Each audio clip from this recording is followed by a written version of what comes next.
नमस्कार दोस्तों, मैं हूँ आरती प्रजापति यूट्यूब चैनल पर आप सभी का हार्दिक स्वागत करती हूँ। दोस्तों, हमारी यहाँ UGC net paper 1 and paper 2 psychology की प्रिपरेशन कराई जा रही है। आज का हमारा जो टॉपिक है वो हमारा तंत्रिका तंत्र की संरचना के बारे में है, यानी कि उसकी जो संरचना में कितने भागों में बटी हुई है उसके बारे में आज हम जानने वाले। ओके, तो चलिए सबसे पहले वीडियो को लाइक कर दीजिए, अपने दोस्तों को भी शेयर कर दीजिए ताकि उनकी भी हेल्प हो जाए, और इस चैनल को सब्सक्राइब कर लीजिए ताकि इस चैनल पर जो भी वीडियोस डाले जाते हैं उसकी नोटिफिकेशन आपको टाइम पे मिलती रहे। चलिए दोस्तों, चलते हैं टॉपिक की ओर। देखते हैं दोस्तों, तंत्रिका तंत्र की जो संरचना होती है उसके बारे में देखते हैं। तो देखिए, तंत्रिका तंत्र है उसे हम इंग्लिश में बोलते हैं नर्वस सिस्टम। अब देखिए, नर्वस सिस्टम होती है वो कॉम्प्लेक्स स्ट्रक्चर है, यानी कि एक जटिल संरचना है, और जो क्या करती है, जो शारीरिक प्रक्रिया को क्या करती है, नियमित और नियंत्रित करने का काम करती है। यानी कि हम जो भी कार्य करते हैं उसे नियमित करने का और उसे नियंत्रित करने का काम करती है। जैसे कि हमारा हार्ट है, यानी कि हमारा जो हृदय है, वो हृदय क्या करता है, धबकता रहता है, पूरे दिन धबकता रहता है।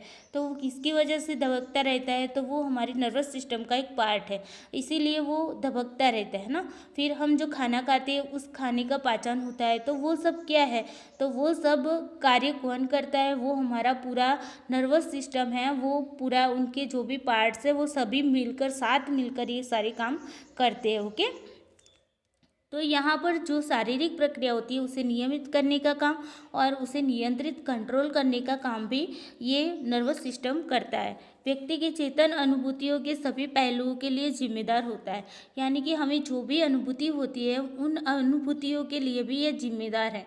मान लीजिए आपको कभी कभी किसी बात का गुस्सा आ जाता है, तो वो गुस्से का कारण भी क्या होता है, हमारा नर्वस सिस्टम होता है।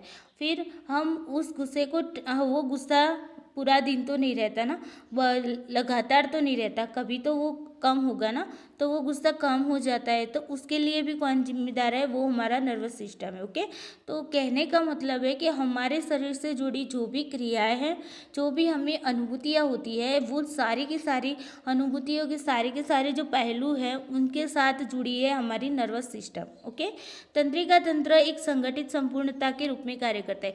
ये जो नर्वस सिस्टम होता है ना पूरा, वो क्या होता है, संगठित होकर काम करता है। ओके, लेकिन हम क्या करते हैं, उसे समझने के लिए कुछ हिस्सों में उसे बांट लेते हैं। जैसे कि मान लीजिए स्पाइनल कोड है, ब्रेन है ना, फिर हमारी जो ग्रंथियाँ हैं, तो इस तरीके से हम उसे अलग अलग विभागों में विभाजित कर देते हैं। वैसे हर एक हिस्सा जो होता है वो इम्पोर्टेंट होता है बॉडी के लिए, और वो सभी साथ मिलकर काम करते हैं। ऐसा नहीं, अगर कोई एक हिस्सा खराब हो जाता है तो हमारा पूरा बॉडी का जो भी रूटीन होता है वो भी बिगड़ जाता है। ओके, तो यहाँ पर ये समझना भी ज़रूरी है। चलिए अब देखते हैं तंत्रिका तंत्र है उसके जो पार्ट पढ़ते हैं, यानी कि उसे जिस भागों में डिवाइड किया गया है उसके बारे में देखते हैं। तो नर्वस सिस्टम के दो पार्ट है, एक हमारा पेरिफेरल नर्वस सिस्टम और दूसरा है central nervous system. Central nervous system को हम कहते हैं CNS। ओके, और पेरिफेरल नर्वस सिस्टम को कहते हैं PNS। कभी कभी क्वेश्चन एग्जाम में क्वेश्चन पूछा जाता है, तो यहाँ पर बात की जाती है आपकी सेंट्रल नर्वस सिस्टम की। अगर कोई क्वेश्चन पूछा है तो वहाँ पर पूरा नाम नहीं लिखा हुआ होता सेंट्रल नर्वस सिस्टम, ऐसे ही आपको दे दिया जाता है CNS। ओके, तो आपको ये पता होना चाहिए कि CNS है क्या। तो CNS का फुल फॉर्म होता है सेंट्रल नर्वस सिस्टम, जिसे हम कहते हैं केंद्रीय तंत्रिका तंत्र।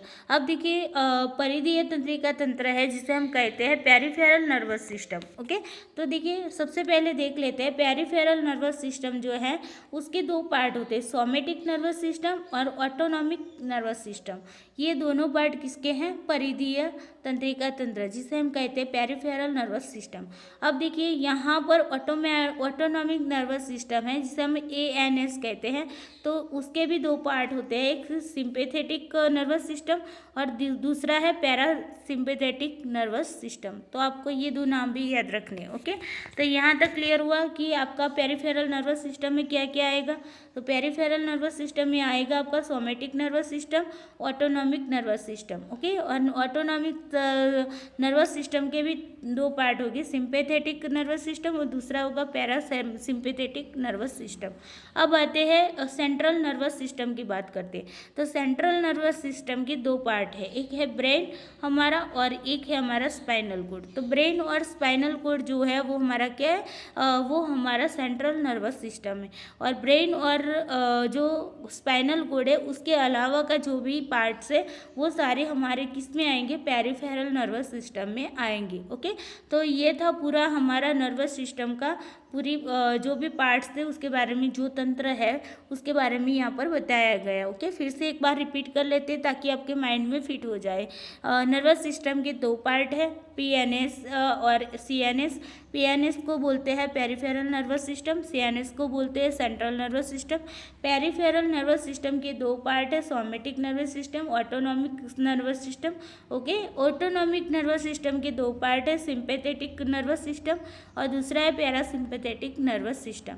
अब देखिए सेंट्रल नर्वस सिस्टम है, उसके भी दो पार्ट है, ब्रेन और दूसरा है spinal cord. Okay, I hope आपको ये नर्वस सिस्टम के जो भी नाम है वो आपको याद रह गए।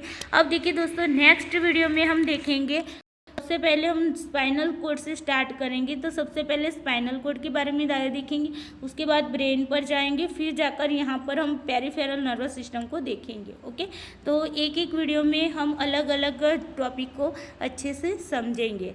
चलिए दोस्तों, आज के लिए इतना ही। Thank you so much.